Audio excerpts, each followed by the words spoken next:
Should we go get one? Stored. Oh, it's not out anymore. I don't think so. There's one flying out front. It's facing that direction. Okay. Okay, folks, there is a flag right out here outside the building, so if we will please stand, we will have our pledge of Pull allegiance. one up on the computer if we need to. Yeah. Want to try and do that real fast? Sure. Just 1 second. So he's gonna pull one up for us, so.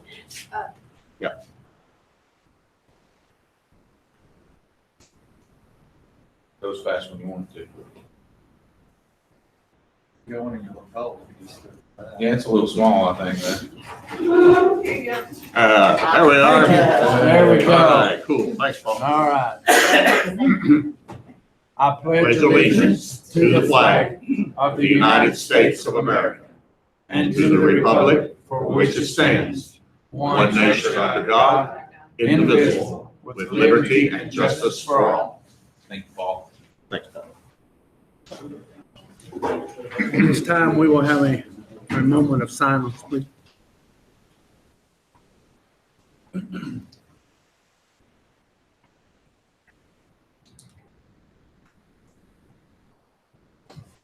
Thank you. Okay, board, we have our agenda approval.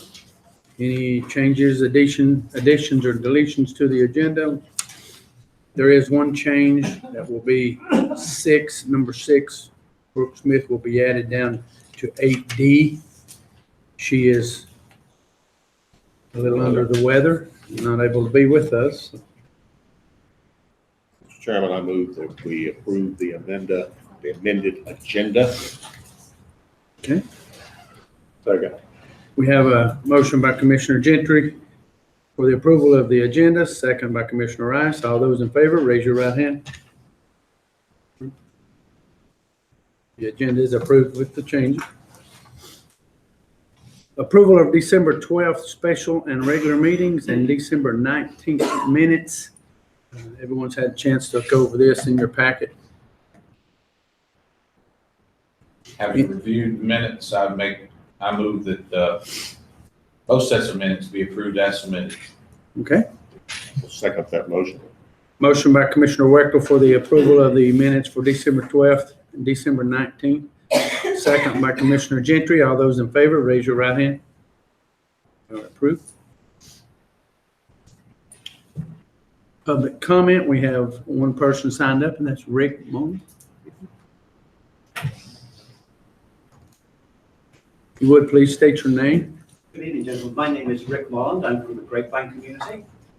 I had the opportunity of attending the special meeting on the 19th of December, and I was want to express a lot of respect and appreciation to your staff, the county manager and Ms. Hollars, for bringing forth the concept of a strategic capital planning process and setting aside money to be able to afford capital expenditures on an ongoing basis. And I'd like to encourage the board to seriously consider the recommendations as they make them and adopt a plan so that we can plan into the future as many years as we can, rather than just going from hand to mouth as we have historically in the years past. Thank you. Thank you, Rick. Thank you. Okay. And that will end our public comment. D. All right.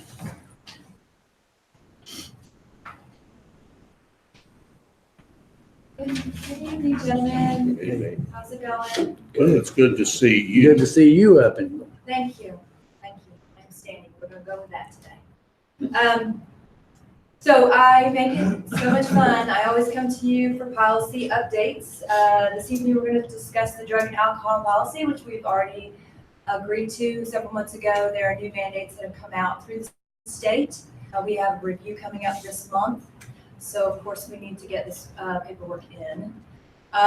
Did you receive a sheet of the finer points of the changes? Okay. Would you like me to read them so that you can have them on public? sure.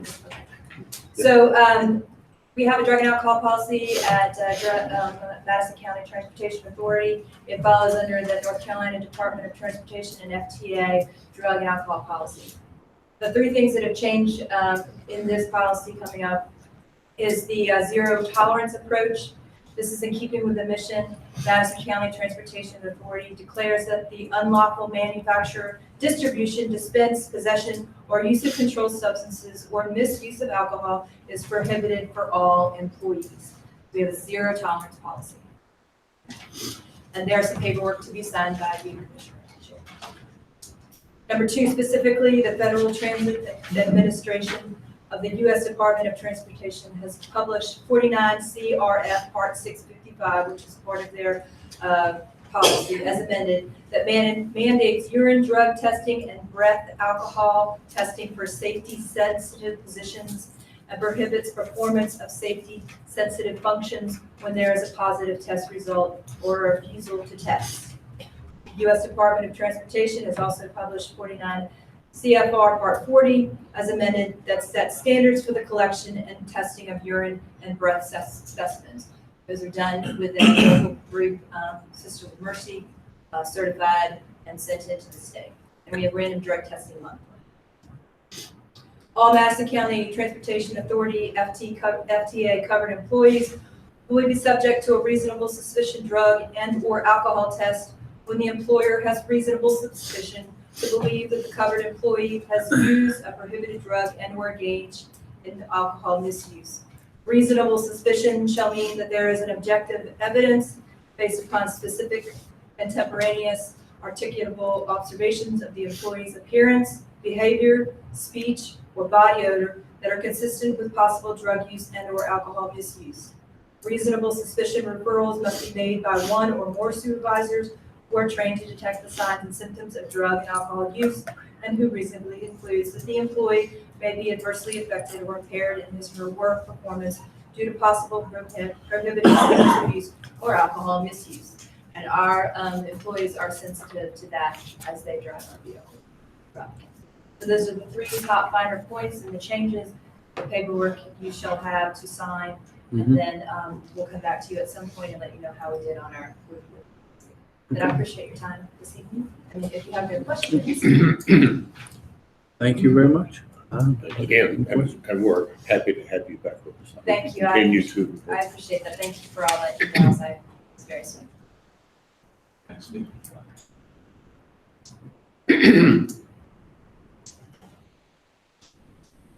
Chairman, I move that we approve the recommended drug and alcohol policy update. Okay, we have a motion by Commissioner Gentry to approve the amended drug and alcohol policy update. Second. Second by Commissioner Wechtel. All those in favor, raise your right hand. Okay, thank you. Thank you, Dave. Mr. Donny Law.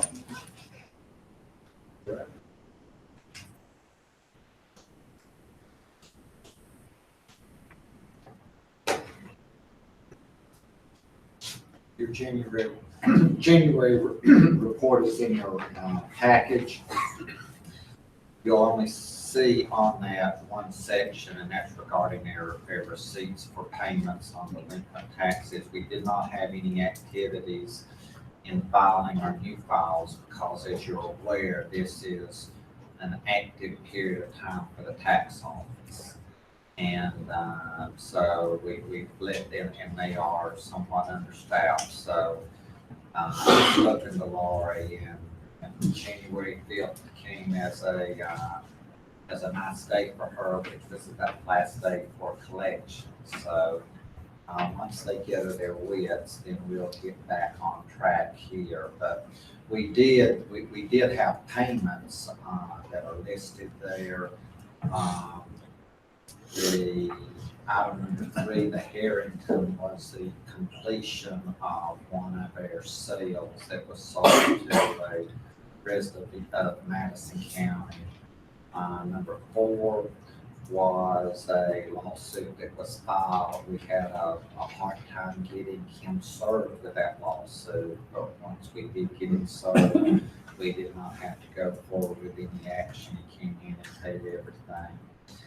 Items 1 and 2, those two were ones that had been sent to me, and they didn't want anything to do with having a lawsuit filed against them, and they went ahead and paid before they heard any additional fees. So hopefully what we're going to do is get ready to get wrapped up with the rest of the fiscal year. If you'll look in your updates where you are going to be on revenues, I think the collections of prior year taxes, the ones 2006, 7, 8, 9, 10, and 11, we are either at or have exceeded the 100% collection on the 12, 13, 14, 15, we are at least at 50% in all of those, I believe, except one, and that's about 48. 2016, which is a pretty good chunk of money that we've got in the budget there, probably somewhere between $150,000. We're pushing about 84, 85% there. So we've done well for the first half of the fiscal year. I just hope that we can keep going in the second half. Okay.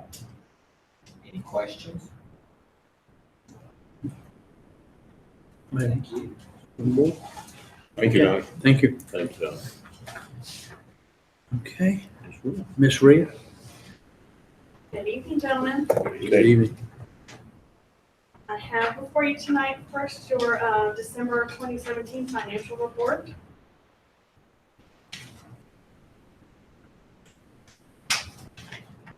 Rhea, again, for the benefit of our folks in the audience, you want to kind of hit the high spots for us, please? Sure, I would love to. As Donny mentioned, we're doing great percentage-wise as percentage of budget on revenue collections. Our 2017 tax collections are, I believe, 1% above last year's. That's nice. Just getting to the meat and potatoes, for December, we collected $3.6 million in revenues. That puts us year to date at $13 million. 52% of our budgeted revenues have been collected. As far as expenses go, we have spent out $2.4 million for December. That's $10 million year to date. That's about 41.8% of our budgeted expenses. That puts us, and that is general fund, excuse me, at a gain for the month of $1.2 million, year to date of 2.6. Keep in mind, December and November, December, January are very tax collection heavy. So we rely on those revenues to fund the next several months in the very beginning of the FY 2019. So I think we're doing pretty well on that. We've had our unassigned and unrestricted bank balance is $4.4 million. That does not include our 4042 money, unspent grants, anything cost settlement, or any encumbered amounts. So that's all taken out of that.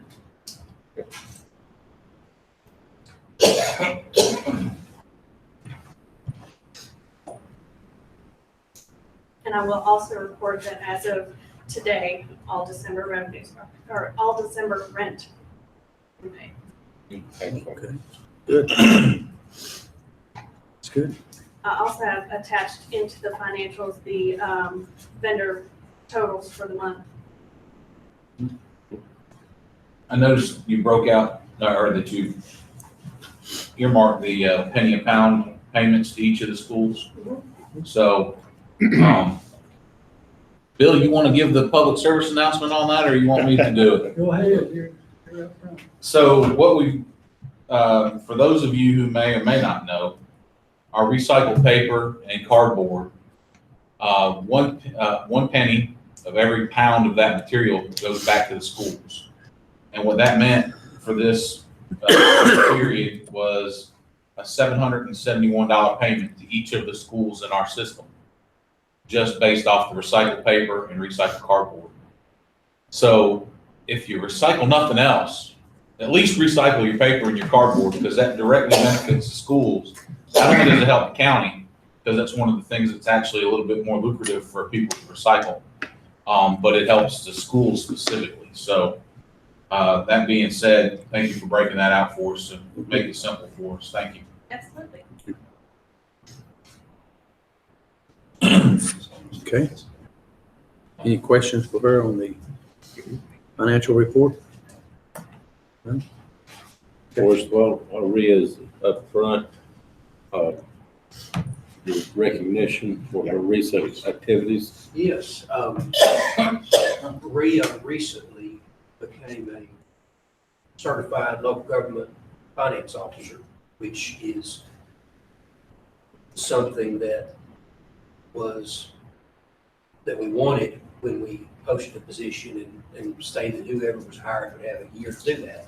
Rhea's year would come up in about 3 months, and she went to some of the classes offered through the School of Government back in the fall and summer, mostly in the fall. I don't think they were really offered until August, so she went to a few classes this fall.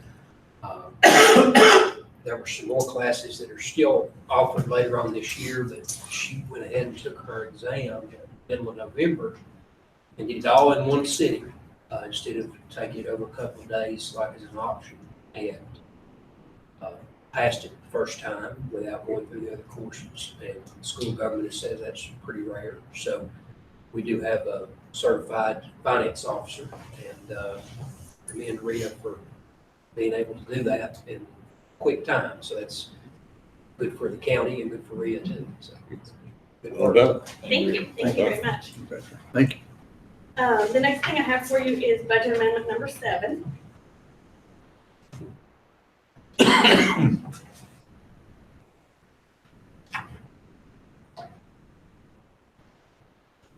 Any questions for Rhea or comments on budget amendment number 7? I move to approve budget amendment number 7 as recommended by our finance officer. Okay. Second. Excuse me. We have a motion by Commissioner Gentry, second by Commissioner Rice for the approval of the budget amendment 7. All those in favor, raise your right hand. And the last thing I have for you gentlemen is the December 2017 tax releases and refunds.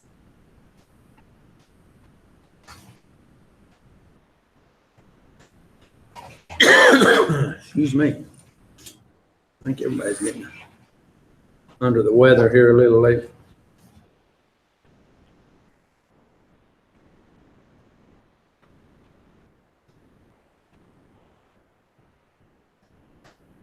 Okay.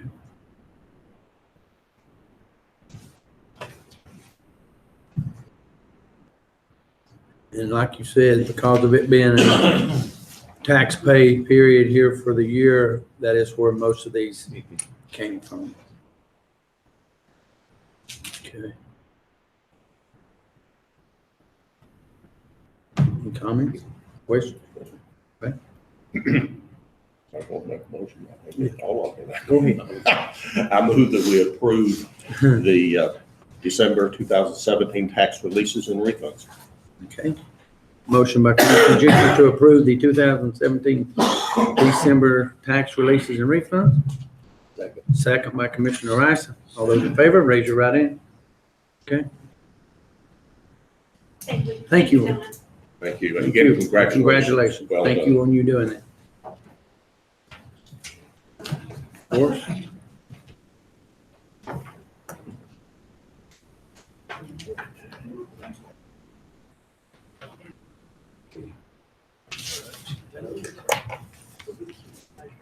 Mr. Chairman, a couple of other things about our budget as we are so far at this point in the year. We're on target. Meaning we want to be ahead of, you want to be ahead of 50% of your revenues this time of year. You want to be below 50% halfway through the year, but we want to be below that number on expenses. We're on target. Last year, we were well ahead of target. It was a unique year. So that's just something to keep in mind as we go. So our revenues are slightly ahead of projection, not as far ahead as they were at the same point at the end of December in 2016. But our expenses are a little bit lower. Dollar-wise, they're higher because we have a bigger budget, but the percentage of the budget, they're a couple of percentage points lower. We can always do more to control our expenses than we can our revenues, so that's a good place to be. Revenue strengths, particularly current year tax collection, like Rhea said, is about 1% higher than it was last year. That is about $342,000 more than it was this year last year. We budgeted for a higher amount, so we need to be there, but it looks like we're even hitting a little bit more than targeted. We still have to get through a little bit and see whether we just have timing issues there. So far, we're going very well. As Mr. Laws mentioned, our prior year tax collections are at a projection, looking good. So revenues we're watching to make sure we get through the rest of the year is interest revenue from back taxes, sales tax revenue. Our revenue projections were good, however, a large organization somewhere in the county submitted their reimbursement for their sales tax purchases they made, and the local portion that we received got paid out all in 1 month a few months ago. It had to be either the college or the school system. It wasn't us, but it was about $100,000 that had been saved up. The state's passed a law that requires them to not be able to carry that for long, so that's probably a one-time thing, but it's a dent in our sales tax revenue. Federal inmate revenue is at this point in the year not where it needs to be, but we haven't looked into yet whether there are just billing and payment issues. That could be a few months behind. I do know that the simple increase in local arrests take up some of the space that would be available, so that may be part of that. We'll get with the sheriff and talk about that. I know that if there are beds available, they get who they can in those and do very well with that. We may not have a problem, but we're going to monitor it. And then Medicaid cost settlement funds, which come to the health department as a healthcare provider. Some changes in how the state's accounting and looking at things looking like we will get less than what we had budgeted revenues there. All those are pretty significant dents in the budget, but with our expenses being close to 10% below projection and other revenues coming in higher, looking at it now, we can probably, by the end of the year and over the next few months, get all that adjusted. So Rhea and I will be working with department heads to make those adjustments as soon as we can, so that we're in the year in balance and hopefully have money left over like we have the last few years. Budget development for next year, departments have submitted their vehicle and equipment requests to Rhea. Departments are working on their salary request right now with human resources. And then in February, March, we'll ask for their operational request, office supplies, utilities, those sorts of things. Changing our timeline a little bit, doing things earlier, doing a few more things at the finance and HR level should allow us to see some of the bigger things out there on the front end. And then we'll pick right up in March and April with finance and manager review, meeting with those department heads, and then getting it to y'all in mid to late April and May, looking at the budget for fiscal year 18-19. A new telephone system was installed at social services just before Christmas. That's a initiative that IT has been leading over the last couple of years. This puts social services, our office, child support, community services, board of elections, all on the same phone system, which saves countywide so far. It's saved about $2,000 a month. So that's going to be a good thing. That leaves the huge department left being the health department, a couple of smaller departments, which are pretty big upfront capital expense. And then the same type of system is at the jail for everything in that building that was put in when it was built. So that moving to DSS, it's always hard to make a transition, install new phones, get used to them, and they're still going through those moves and being comfortable with Frontier. That's the phone provider there. The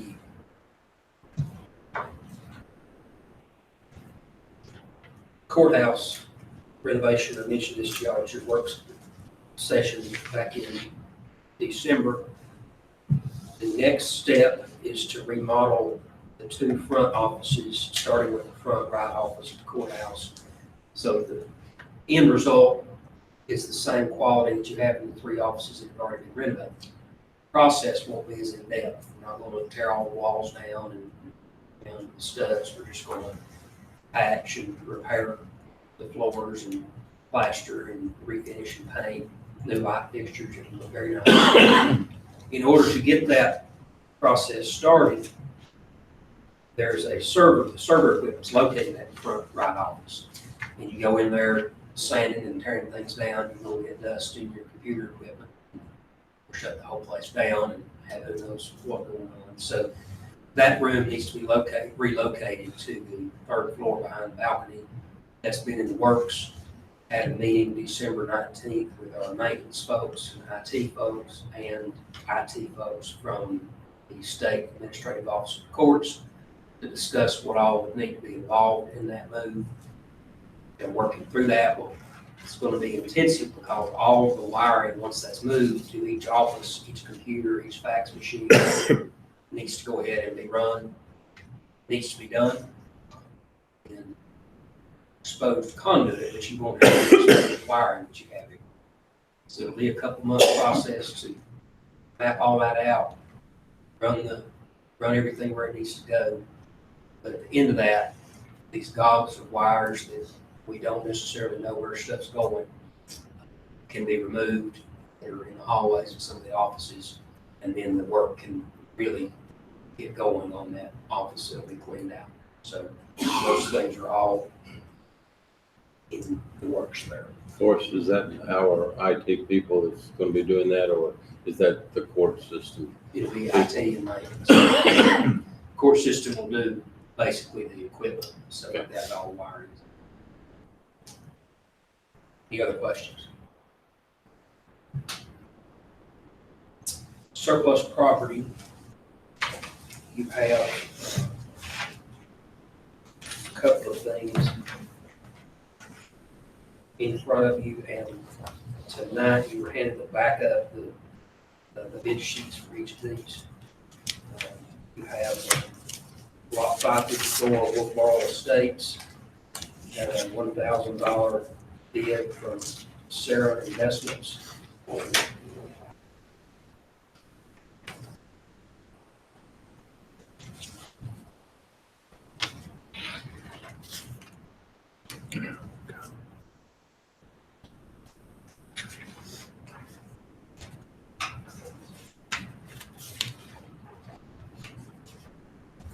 Forrest, there appears to be 3 pieces of property that Sarah has put bids on, correct? Correct. I also put an offer on Wolf Ridge lot 7 and 12.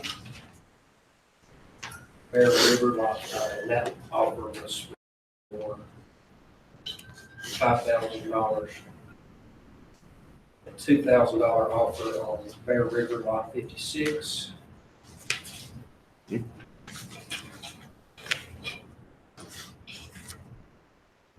Okay, Forrest, this first one, that we have the offer of $1,000 on. What is the size of that property? I'm not sure. Around an acre. Got it.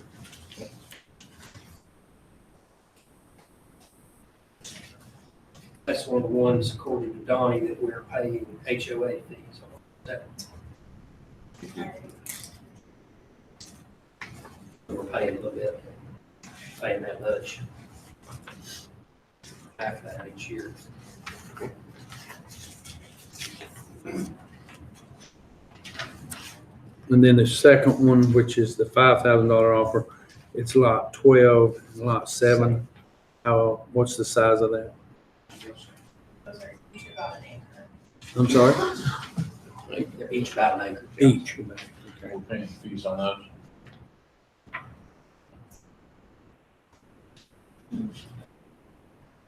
The Bear River acreage, we're paying fees on Bear River. We haven't yet, but we will. Forrest, this second one here at $5,000, it says lot 12 and lot 7. Should that be a separate purchase for each lot separate? It could be, but they were foreclosed together. They We were? bought them as one. Okay. One foreclosure. Okay, Okay. that makes sense. Are they contiguous? No.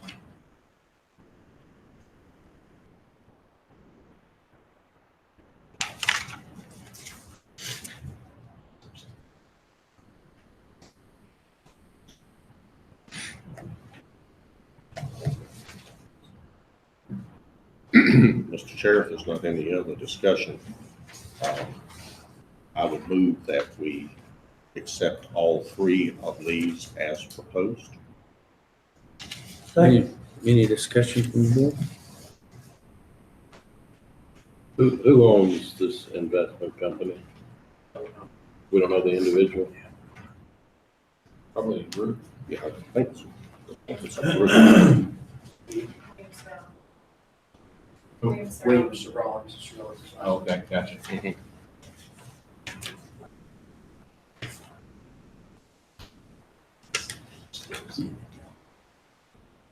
We have a motion in a second.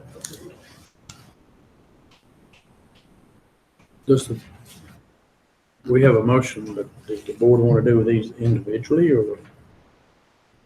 The motion is for all three lots by Sirion Investments. I'm good with all. Yes, okay. I have a motion by Commissioner Gentry for these three pieces of property listed for Sirion Investments. I have a second by Commissioner Briggs. All those in favor, raise your right hand. Okay. Next, you have a $500 offer on lot 1, Mr. Peter Blackshaw. This is part of a larger parcel that there have been previous offers on, and that larger parcel is actually listed now on the MLS system as a 50-some acre tract.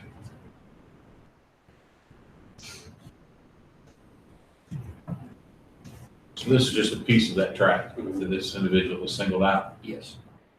I think the tract is probably more valuable Yes. intact. Would Yes, I would agree with that. Yeah. Yes.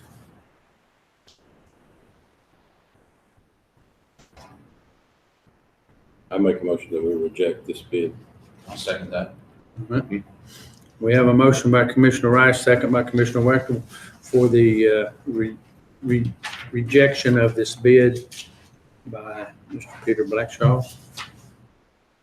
All those in favor, raise your right hand.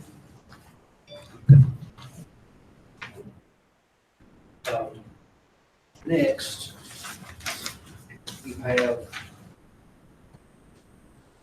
an offer on the rock building in Mars Hill for $73,550.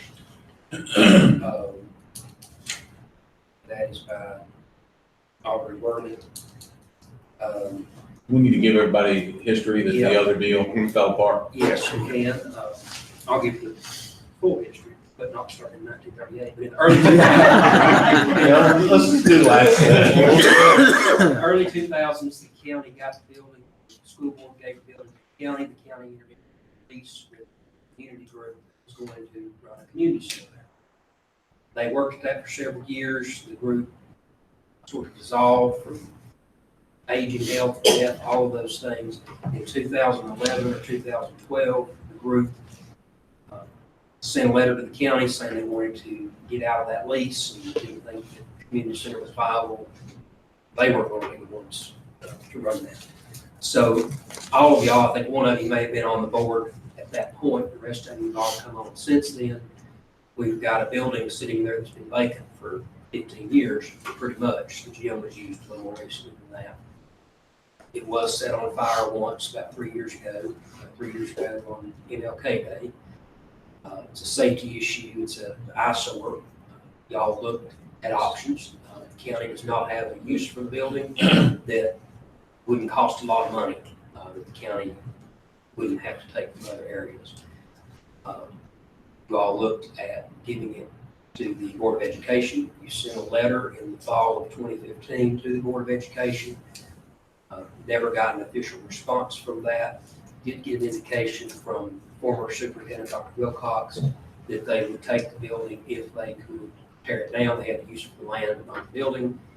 You all, majority of you were not comfortable with that and wanted to see if there was a way to save the building. And the reality is, as you looked at it and evaluated options, the most likely scenario for saving the building is for a private owner to have it. A couple of reasons for that. One is there aren't a bunch of grant funds out there to just fix up historic buildings, because while we love this building, it may not be as unique from the standpoint of those funders as we all feel like it is. Second, if you are a private owner and you're using it as an income producing property, you're getting historic renovation tax credits. So the cost of renovation can be offset with those tax credits, which is used very effectively in other projects, a lot of them in Marshall, some of the renovation projects we've seen on old buildings down there. So with that in mind, you also have that benefit of getting the property back on the tax rolls, producing tax revenue for the county and the town, and potentially economic development. About a little less than a year ago, you all looked at marketing the property, listing it with an agent. Before we could get that process completed, somebody made an offer. Offer went through the process, and there was a contract and due diligence period working through the zoning process with the town of Mars Hill, and also looking at construction issues. That went for close to 6 months, and last week we got word from the former buyer that he was not interested anymore based on all that he saw involved. So we have a new offer now for you all to consider. For the same amount, it would have to go through the upset process again. 10-day requirement for someone to upset. Last time there were competitive bids, so we'll see what happens. My understanding that the desire of this person is to use it for apartment housing. That would also be subject to zoning issues, but the town of Marshall will have to consider all of that. So where we are. Okay. I'd like to add a comment about this building. It's been checked on with the architects. They said this building's sound. We've looked at, most of us here has looked at this building. It's a sound building. It don't need to be torn down. It cost the county between $250,000 and $500,000 to tear this building down. And if the Board of Education had secured this building, they would have used their money, 4042, which is tax money, to tear it down. So this is, in my opinion, is the way to go. If it was rickety and you couldn't do anything with it, that'd be one thing. But it's sound.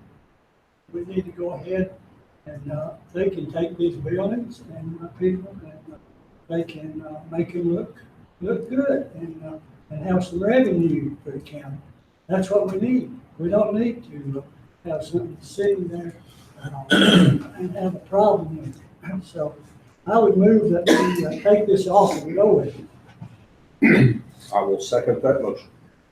We have a motion by Commissioner Briggs. Turn that first. Excuse me, we have a question. Okay. Sure. On my sheet, we have 2 addresses here for Bailey Street. Does it need to have 2? Is it 2? Is it 740 or 734 or both? I'm not sure. It's a big building. I actually think it was 34. Forrest, is this is just the rock building and not the early college? Correct. It's just the rock building. So it's only one building. I don't know how it's addressed. I'm assuming it has one. I don't know if they looked on the That was my, GIS might have been off or something and they picked it up. Right. I just want to make sure that That's what I have. we weren't accepting an offer for a building we didn't want to sell. Yeah. It's the only building we own. And just to verify, 740 is not the early college building then, right? Okay, so this is 740 Bailey Street is the correct address. I think 734 is, but we are talking about the Rock Building. Okay. Okay. I have a motion by Commissioner Briggs, second by Commissioner Gentry for the acceptance of the bid on the Rock School or the Rock Building there at Bailey Street in Marsville. All those in favor, raise your right hand. Okay. And just for the record, the other 3 bids that we accepted will also begin the upset bid process, correct? Yes. That's right, that will all be subject to that. They'll be Excuse me? advertised, yeah, the selection process. Oh, yes. A couple of you have passed, times over the past month, and going back a couple of years, about the plans for the gym on the island in Marshall. We have looked, there is some use there by some youth league teams for practice certain times of the year.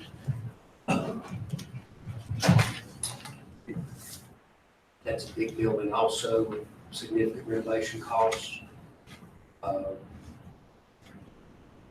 As we looked at our capital outlay budget 3 or 4 weeks ago, this was not a project that was in there, but you could add significantly to that list by looking at this building. The building is leased to the Marshall Community Development Association for housing and community center. Lease has about another year on it, ends January, February of 2019. I know there's some interest in potentially selling that building for the county. Just interested in what you all would like to do, or I have spoken, Forrest, with several people who show interest in the building. And just like the Rock Building, here we're sitting, talking about a building that's been vacant for 15 years and it's in need of some serious repair. This same building on the island that we're talking about will be in the same shape if we let it sit there and continue. We don't know if there's even been heat put in the building. We're not sure that everything's been kept up, which concerns me. Because when a building sits like that and it starts deteriorating without the proper maintenance, then we'll lose more money than we will gain because of the deterioration of the building. I would like to see the building put to good use. It's in a superb location. The interest that was shown to me was to put in businesses and to hire people here in the county, which therefore economic development would be it would benefit our economic development and our growth in the town. And Marshall has got a lot of recognition in the last few months on various state websites, state TV shows, and that sort of thing. It's been very, very positive. If any of you have ever went on I think the UNCA, isn't it, Forrest? They had a video and had different things about Marshall. And it's really, growing up in Marshall, downtown Marshall, and seeing where it is today, it's not what I would have liked to see, but it's better than the alternative of nothing, which that's where we were at. So, Marshall's growing in a different way, I fished the river and sold my fish to the cook at the jail who would cook the fish and cook the turtles for the prisoners at the jail. And I did that for years. And do what right. Yeah, hey, any way to make a dollar, But yeah, it was growing up in Marshall was one of the best times of my life. I'll never forget the people in town. We just lost one of the members who had a business there, Russ Wilson. And growing up in town, I spent a lot of time at his station because it was a place to hang out and see the locals and talk to people. And I was working in the grocery store in town, but I would like to see this island prosper. And with this building sitting vacant, I think we need to do something with it. there has been, just unsolicited people last few times over the years, just the last few years, I looked at it, nothing ever come through on it. Time is an issue in Marshall, I think, where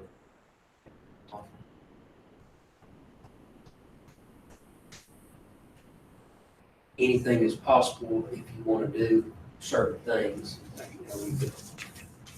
If you want the gym space and those sorts of things, you've got to be willing to figure out how to spend $500,000 on building something in the next few years.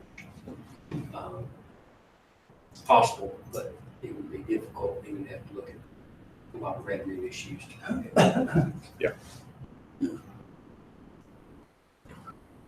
Mr. Chairman, I would move that we advertise for sale the gym building and any property that goes with that in that deed for $520,000.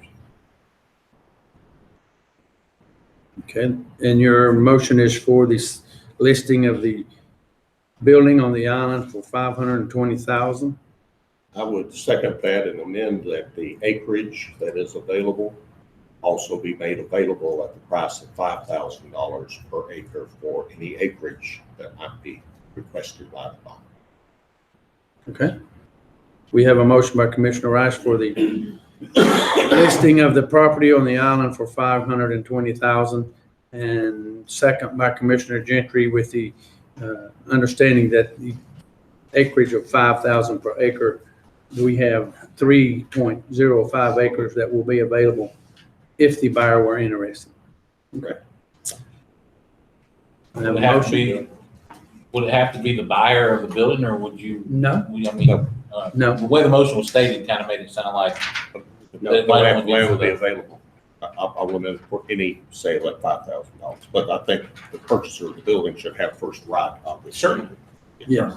So you're saying bottom line motions to this building, the land right that's included in the, what we know is there, $520,000.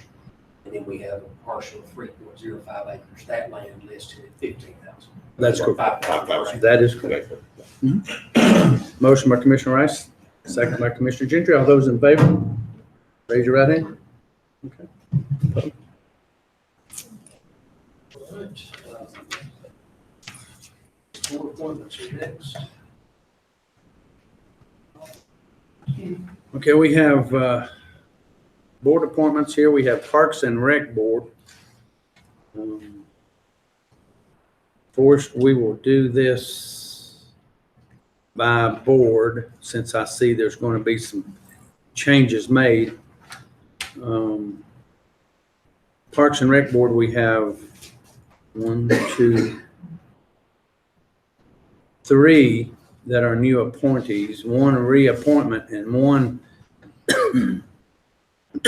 excuse me, 1 that we are not clear on, correct? And a lot of time to respond, so, yeah, unclear Is that at this point. is that position held specifically for a member of the Board of Education? No, it's good, I don't know if we have others there, it's good to have somebody. I'm sure that's part of the thinking there. It's not specifically tied, but it's good to have at least one on there. I don't know if there are others right off, but they aren't up now. I believe Tina Thorpe also sits on it. Okay, so we have. At least 2. Okay. At this time then, I will open the nominations for the Park and Recreation Board.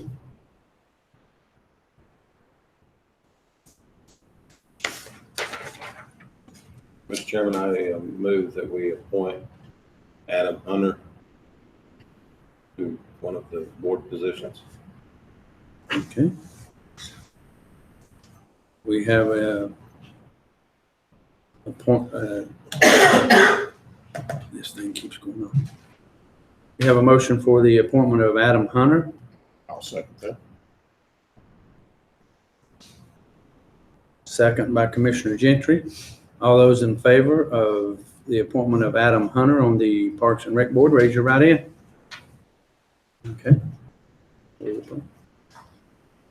is, for clarification, is these other people not wanted that's current appointees, do we know? They have not attended meetings. I'm sorry, They've not attended.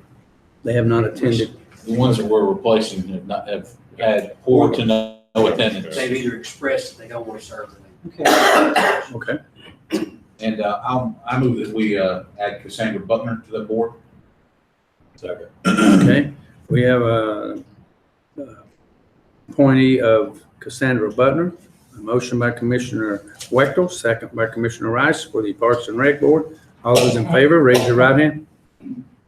Okay, I'm gonna move that we leave the spot currently occupied by Lisa Gahagan, that we leave that open and actively recruit somebody that will participate.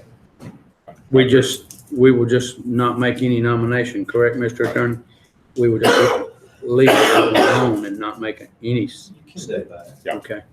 Then we'll just go on down to the next one, if you will. In the essence of time, Yeah, I will, I move that we reappoint Ryan Cody, and in the final spot that is available, appoint Lee Hoffman to the okay. Parks and Rec Board. I will second that motion. We have a motion by Commissioner Wechtel for the reappointment of Ryan Cody and the appointment of Lee Hoffman to the Parks and Rec Board. Second by Commissioner Gentry. All those in favor, raise your right hand. Okay. This will cease the nominations for the Parks and Recreation Board at this time. Now open nominations for Board of Health. We have 2 positions. Chairman, I would move that we appoint Loretta Leak and Larry Peak to those 2 open board positions. Reappointments. I will second that motion. We have a motion by Commissioner Rice, second by Commissioner Gentry for the reappointment of Loretta Leak and Larry Peak to the Board of Health. All those in favor, raise your right hand. Okay. This will end the nominations for the Board of Health. I will now open the floor for nominations for the Housing Authority Board. I recommend the reappointment of Sam Parker to that board. We have a recommendation of Sam Parker for the Housing Authority Board. Any more recommendations? None? We have a second for the reappointment of Sam Parker by Commissioner Wechtel. All those, No, it wasn't me. I'm sorry? I didn't. Oh, you didn't No, I second? didn't make that motion. Oh, I'm sorry. You made the I made motion. the motion. Yeah. I see. Oh, I'm sorry. Commissioner Rice, second the motion by Commissioner Gentry. All those in favor, raise your right hand. Okay. We will now cease the nominations for the Housing Authority Board. This fills the vacancy. Okay. No more board appointments at this time.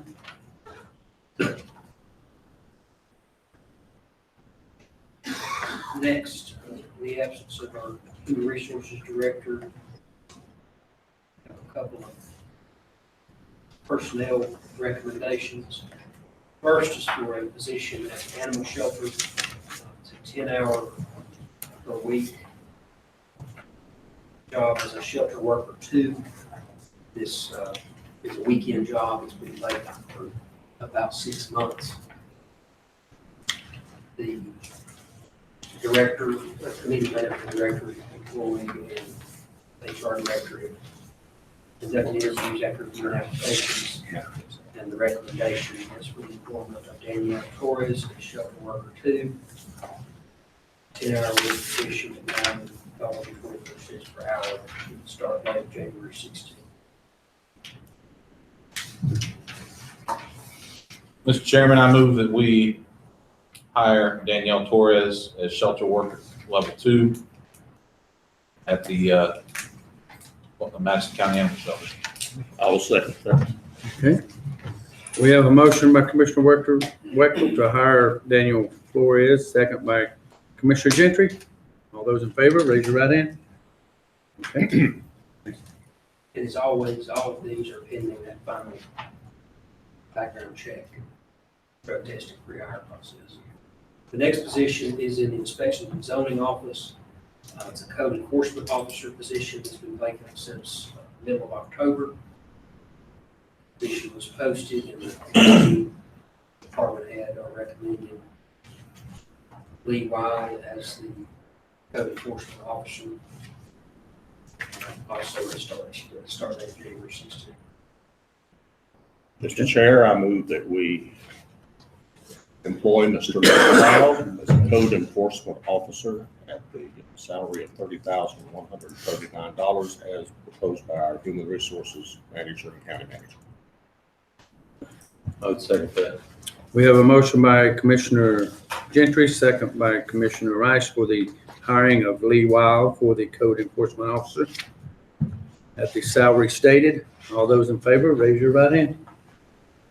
Okay, Thank you all. Thank you. thank you. That's it. Okay. First, I want to thank everybody for coming out tonight, and we had to move into this room because of a heating issue, and maybe next month we'll be back over in the other room, but they're making some good improvements here at AB Tech. We've done some work outside, making it look good, getting the heat and air fixed. And any further business from the board? I move that we adjourn. We have a motion by Commissioner Gentry to adjourn, a second. Second by Commissioner Briggs. All those in favor, raise your right hand. Happy We are New Year, adjourned. everybody. Well done. Well done.